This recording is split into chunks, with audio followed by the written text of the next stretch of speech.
Tiktropa, palakpakan naman natin, Eduardo Rica! Hello po, Sir Eduardo. Sir, Samahan niyo po kami dito, Sir, sir. samahan niyo po kami dito at ipakita po natin kung gaano kaganda ang iyong kasuotan. Diba? Yun, napaka-formal na mga outfit. Oo, Jason na Jason. Tingnan natin kung nasabi ng ating inampalan. Boss Darrell, yung... Alam nyo, kanta nyo, hahanapin ko, no?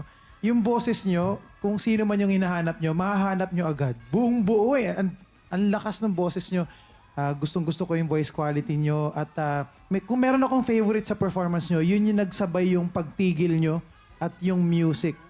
Halatang ensayado nyo yung accompaniment. Yun. So, for me, nag-enjoy ako sa performance nyo. Thank you po.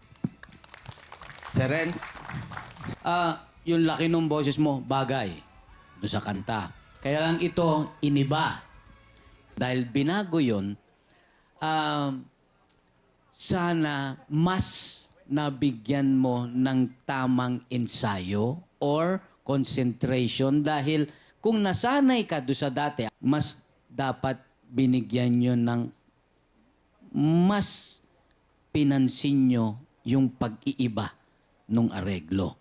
So, kung kayo ay lulusot, siguro mas bigyan nyo pa ng emphasis yung parts na iniba na dating disco, ginawang ballad. yes. Ngayon naman, aalamin na natin kung ilang stars ang ibibigay sa'yo ng inampalan. Sir Eduardo, ito po ang mga bituin ko para sa inyo.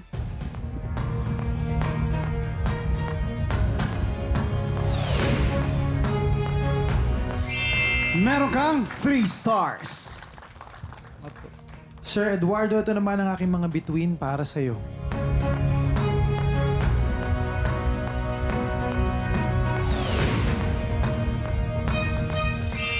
Meron ka ulit na 3 stars. Good luck po. Thank you, Sir Eduardo. And maraming salamat sa ating mga inampalan.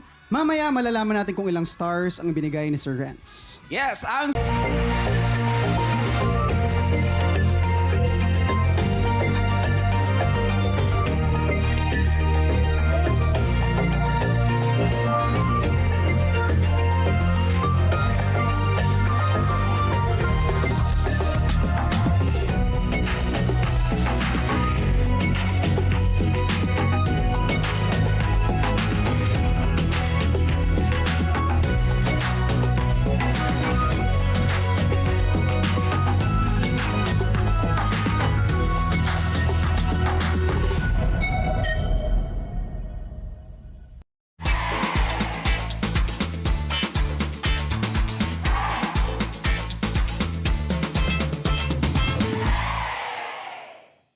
Tiktropa, pinanood mo hanggang sa dulo itong video na to? Very good ka! For more happy time, watch more TikTok Clock videos on our official social media pages and subscribe to GMA Network official YouTube channel.